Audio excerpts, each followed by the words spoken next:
இப்போ 2 கேள்வி உங்கள்ட்ட நான் கேட்க போறேன். அதுக்கு ஆன்சர் தெரியுமா அப்படின்னு பாருங்க. அதாவது ஒருத்தர் திருச்சியில இருந்துட்டு அன்ரிசர்வ்டு கம்பார்ட்மெண்ட்ல டிக்கெட் வாங்கிட்டு கன்னியாகுமரிக்கு வாங்கியிருக்காரு. அதே மாதிரி அன்ரிசர்வ்டு கம்பார்ட்மெண்ட்ல ஏறி கன்னியாகுமரிக்கு போறாரு. திருச்சியில இருந்தே தான். அவர் கன்னியாகுமரியில இறங்கின உடனே டிடிஆர் அந்த டிக்கெட்டை பார்த்துட்டு அபராதம் விதிச்சாரு. இது ஏன்? சரியா போன ஒரு டிக்கெட்டுக்கு அபராதம் விதிக்கப்பட்டிருக்கு.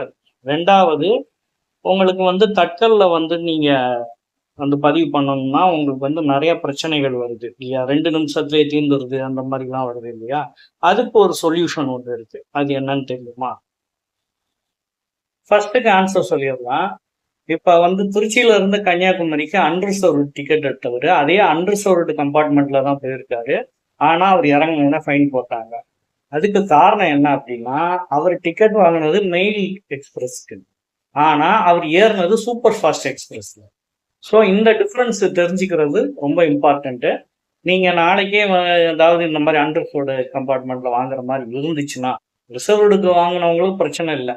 ஏன்னா அந்த குறிப்பிட்ட இதில் தான் அவங்க போக போகிறாங்க. ஆனால் அன்ரிசர்வ்டு கம்பார்ட்மெண்ட்டை பொறுத்த வரைக்கும் உங்களுக்கு பல ட்ரெயின்ஸ் இருக்கும். ரிசர்வ்டு கம்பார்ட்மெண்ட்டை பொறுத்த வரைக்கும் அந்த ட்ரெயின், அந்த கம்பார்ட்மெண்ட்டு, அந்த சீட்டு அந்த மாதிரி தான் இருக்கும்.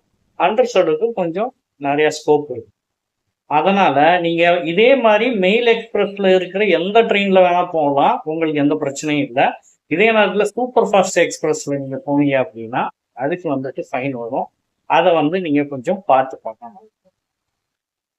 ஒரு அர்ஜென்ட்டுக்கு தான் நம்ம வந்துட்டு தட்கல் டிக்கெட் புக் பண்றோம். ஆனா அந்த தட்கல் டிக்கெட்லயே வந்து பிரச்சனை வருது அப்படிங்கிறப்ப பிரீமியம் தட்கல் டிக்கெட்னு ஒன்று இருக்கு. நிறைய பேருக்கு தெரிஞ்சிருக்க வாய்ப்பு இருக்குன்னு நினைக்கிறேன்.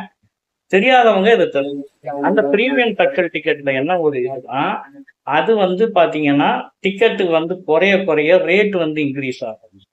அது பேரு டைனாமிக் மெத்தட். அதாவது நீங்க ஃபிளைட்ல தான் இந்த மெத்தட் வச்சிருக்காங்க. இப்ப 100 டிக்கெட் இருக்குன்னு வைங்களேன். மொதல் 10 டிக்கெட்டுக்கு வந்து சாதா ஒரு கட்டணம் இருக்கும். 11ல இருந்து 20 வரைக்கும் ஒரு ₹100 கட்டணம் ஏறும். அந்த மாதிரி அது பேரு டைனாமிக் மெத்தடும்பாங்க. பிரீமியம் தட்கல் டிக்கெட்ல அந்த மெத்தட் இருக்கு. பட் எனக்கு காசை பத்தி பிரச்சனை இல்லை.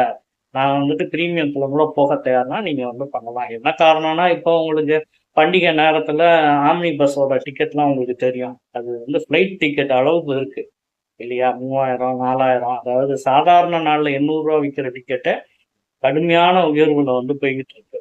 அப்படி இருக்கிறப்ப நீங்க பிரீமியம் தட்கல் டிக்கெட் நீங்க வந்துட்டு ட்ரை பண்ணி பார்க்கணும். அவ்வளவு.